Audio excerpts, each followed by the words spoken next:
Tak, zdravíme, pozdravujeme. Dneska je 29.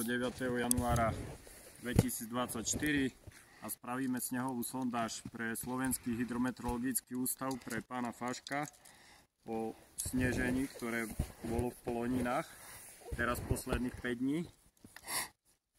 Tak uvidíme, minule sme mali 140 cm, tak teraz je 48 cm takého prachového snehu, ale najprv tu muselo pršať.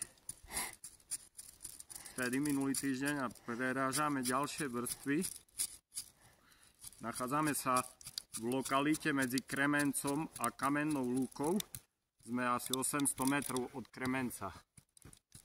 Ešte tu mám jednu vrstvu, áno.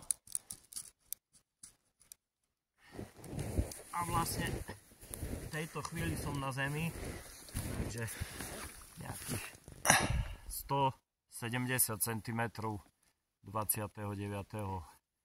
januára 2024. Takže veľmi pekné číslo na túto nadmorskú výšku.